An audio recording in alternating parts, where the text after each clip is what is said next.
Hello friends, मैं कंचन आपका अपने चैनल पे बहुत बहुत स्वागत करती हूँ।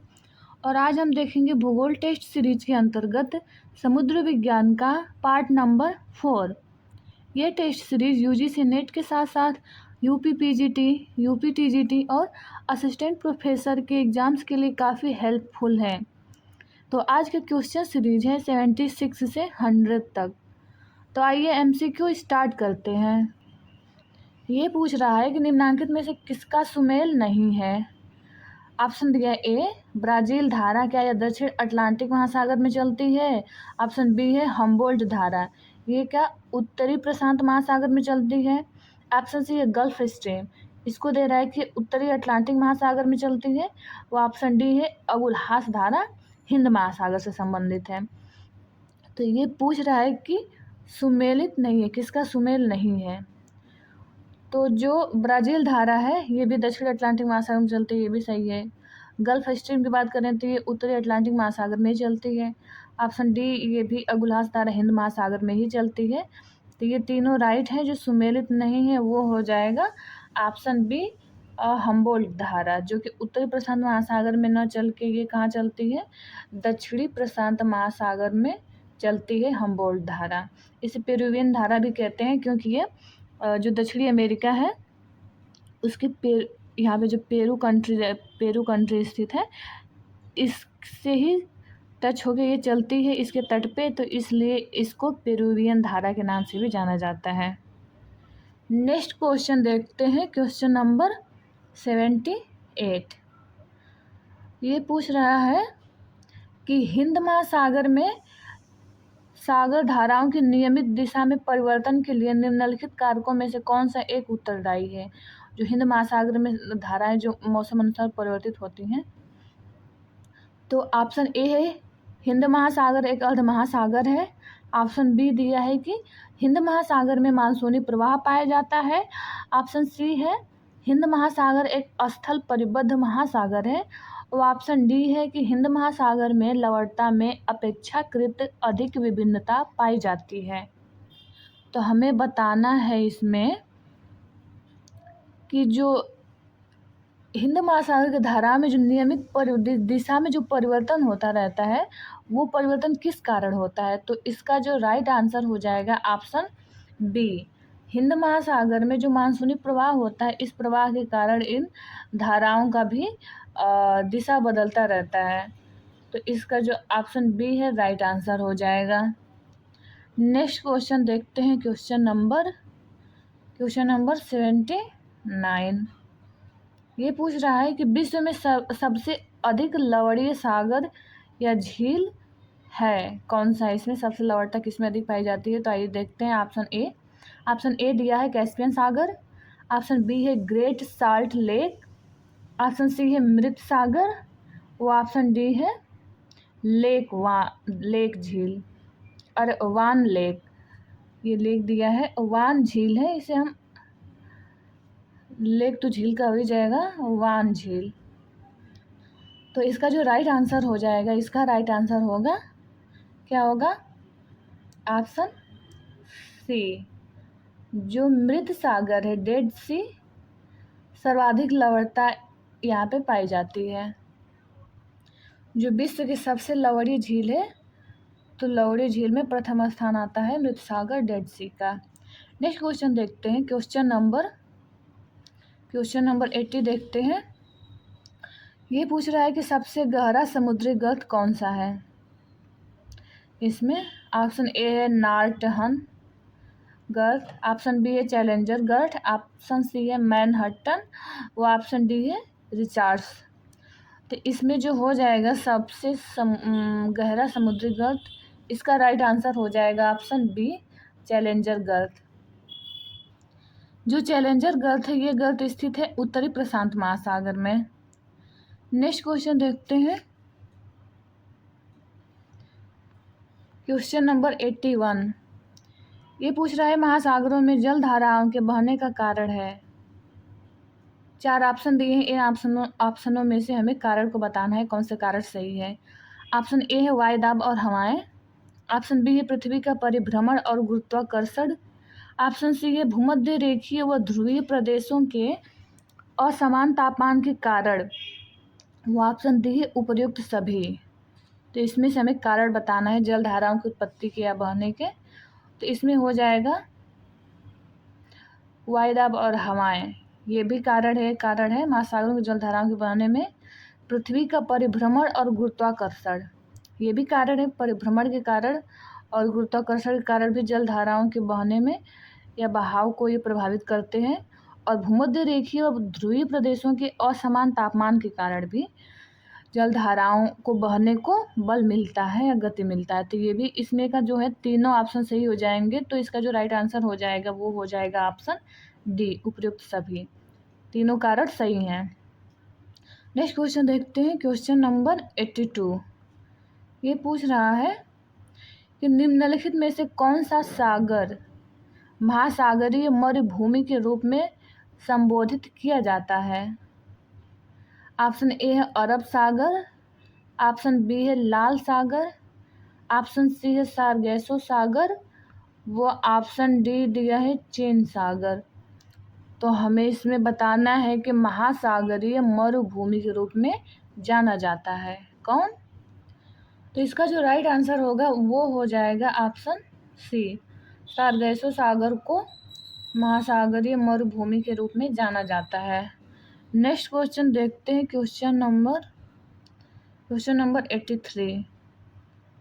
ये पूछ रहा है कि विश्व की निम्नलिखित झीलों में से किसका क्षेत्रफल अधिकतम है। ऑप्शन ए है बैकाल, ऑप्शन बी है टिटिकाका, ऑप्शन सी है चाड झील, व ऑप्शन डी है निकारागुआ।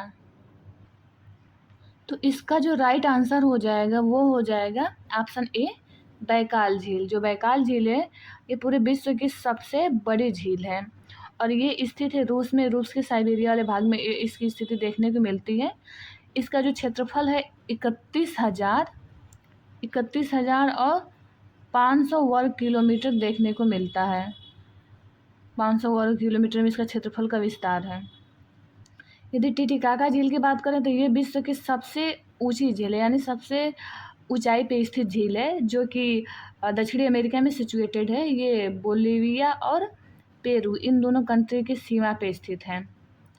चाड की बात करें तो चाड एक अफ्रीका महाद्वीप में स्थित झील है। ये जो चाड झील है ये देशों से संबंधित है। ये लगभग 4 देशों की सीमाओं को साझा करते हुए स्थित है। ये नाइजीरिया, नाइजर, चाड और कैमरून इन चारों देशों के बीच चाड झील की स्थिति पाई जाती है। और निकारागुआ जो ये तो है मध्य अमेरिका का एक देश है। नेक्स्ट क्वेश्चन देखते हैं, क्वेश्चन नंबर 84।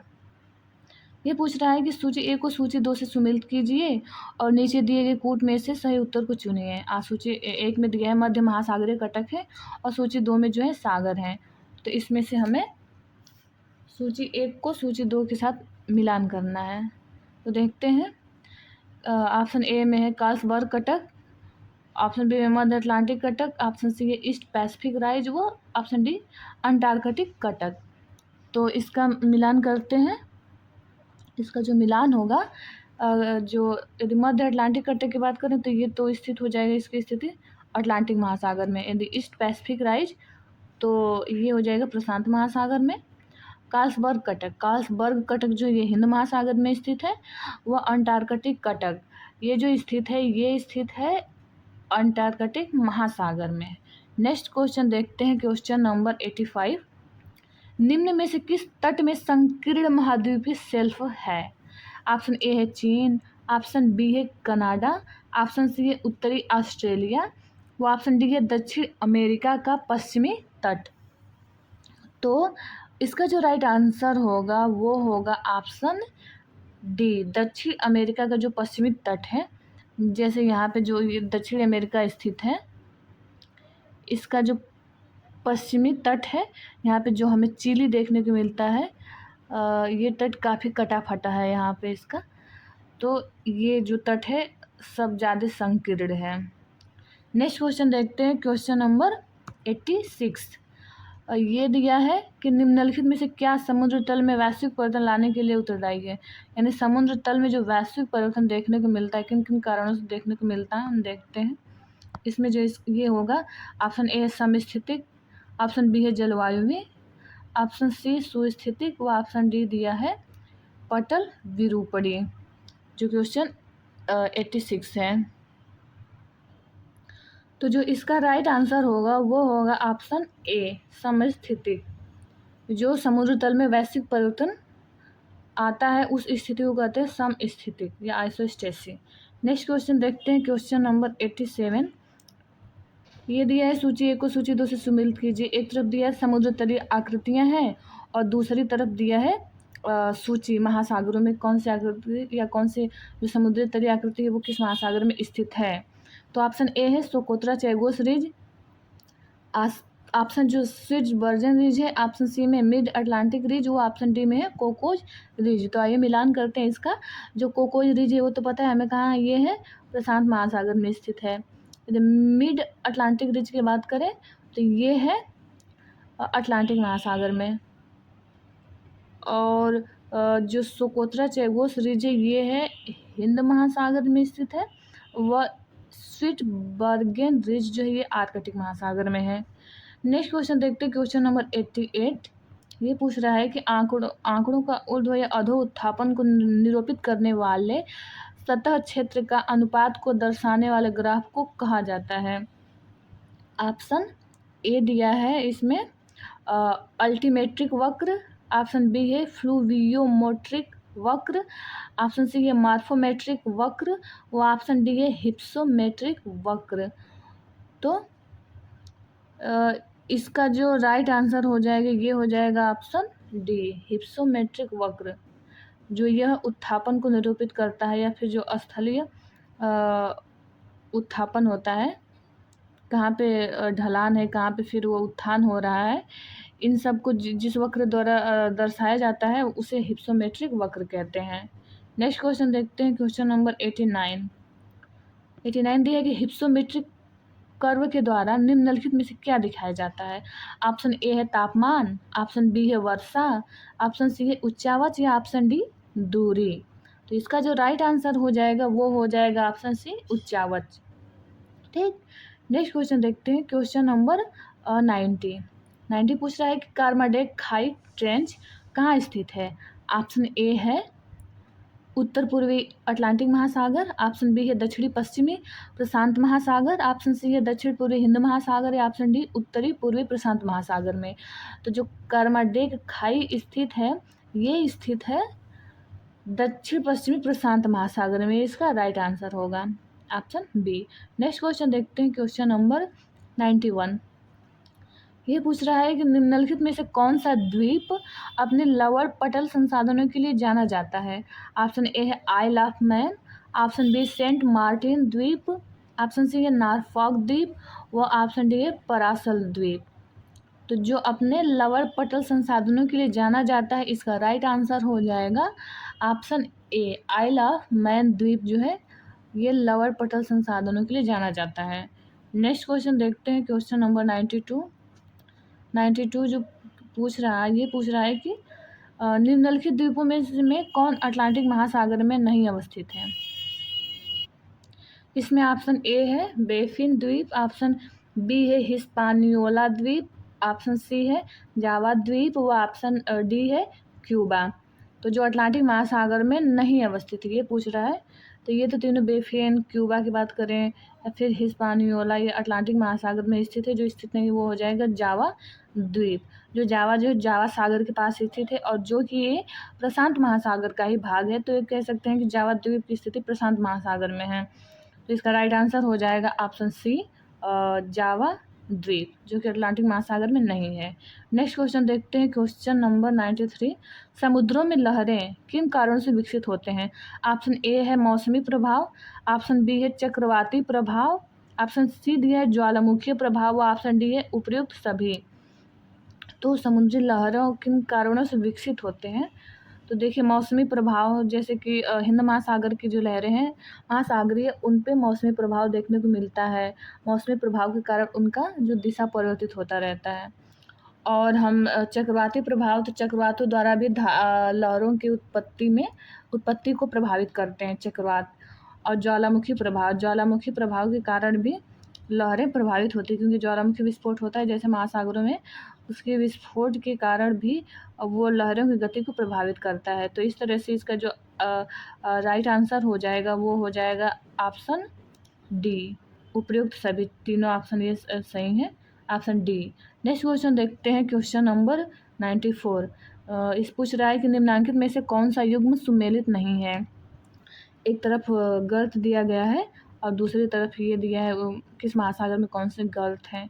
ऑप्शन ए है चैलेंजर गर्त, इसका जो स्थिति दिया है उत्तरी प्रशांत महासागर में, तो ये सुमेलित है, तो ये तो सुमेलित है।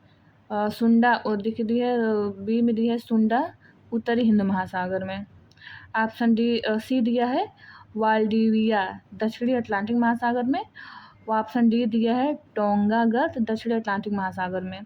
तो सुमेलित नहीं है, तो जो सुंडा है, सुंडा गर्त है, ये भी उत्तरी हिंद महासागर, ये भी हिंद महासागर में हो गया।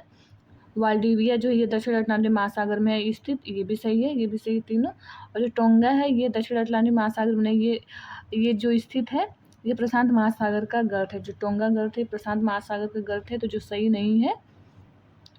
नहीं है, वो हो जाएगा टोंगा गर्त। ये 94 का राइट आंसर होगा।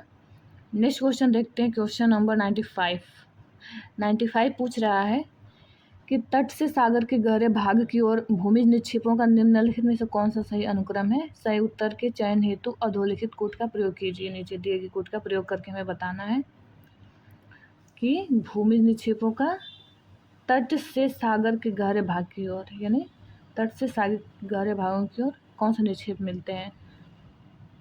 तो मान लीजिए कि ये तट हो गया और ये तट हो गया हमारा, और सागर के गहरे भागों की तरफ इसका क्रम देखना है। तो तट की तरफ कौन सा किस प्रकार के देखने को मिलेगा, जिसका जो आकार होगा, जिस इसमें पदार्थ का जिस कारक का आकार जो होगा बड़ा होगा, वो तट के समीप मिलेंगे। और जैसे जैसे इनका आकार मतलब छोटा होता जाएगा, वैसे ये गहरे समुद्र की तरफ इनकी स्थिति देखने को मिलेगी।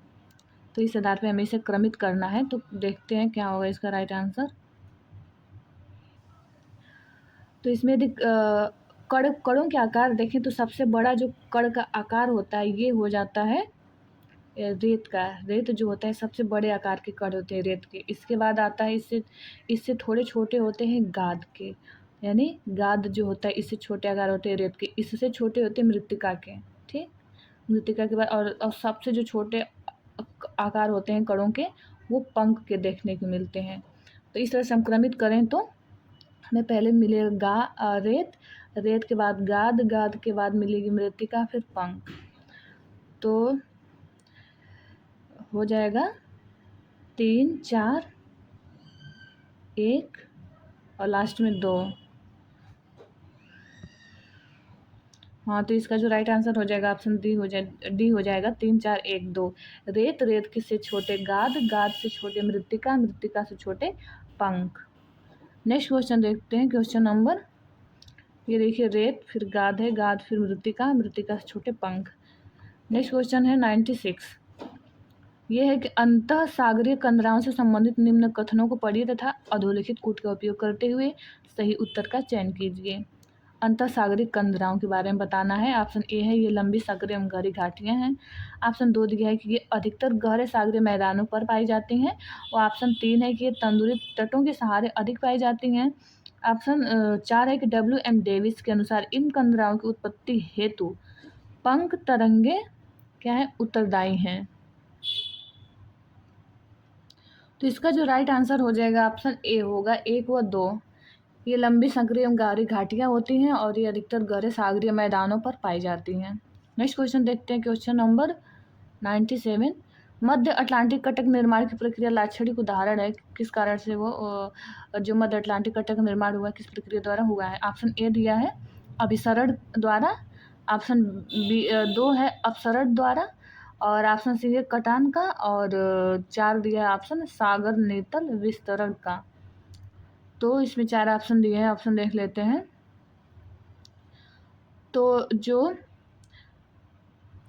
इसका जो राइट आंसर हो जाएगा ये हो जाएगा ऑप्शन 2 होगा अपसरण व सागर नेतल का विस्तरण, क्योंकि इसका जो मध्य अटलांटिक कटक है यहाँ पे अपसरी जो प्लेटें हैं डाइवर्जेंट बाउंड्रीज, तो यहाँ पे एक दूसरे से दूर जाने के कारण इस कटक का निर्माण हुआ है, जो अंदर से जो मैग्मा मेंटल्स निकल के और इस पे जमा होता जाता है, इस तरह से कटकों का निर्माण हुआ है।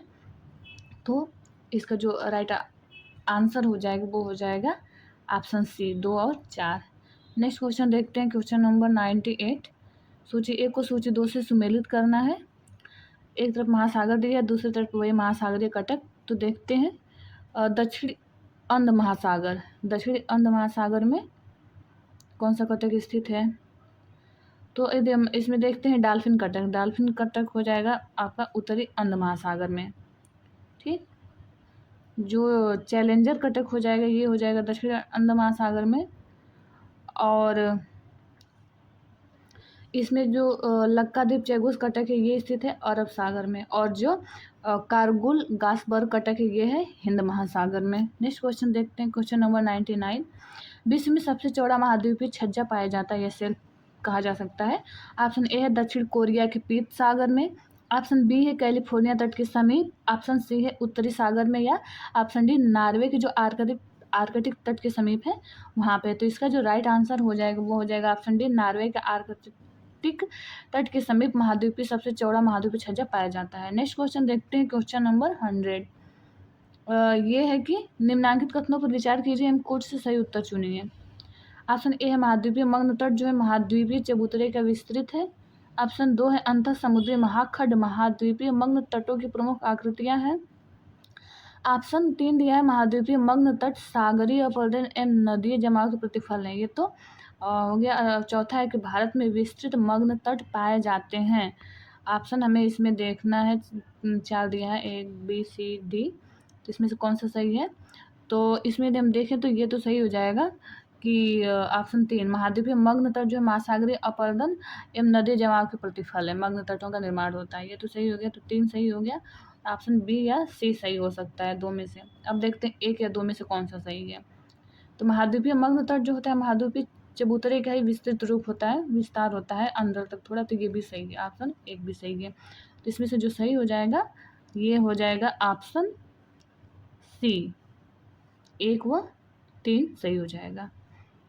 तो ये आज का लास्ट क्वेश्चन है। फिर मिलते हैं नेक्स्ट वीडियो में, और ये वीडियो देखने के लिए आप लोगों का बहुत बहुत धन्यवाद।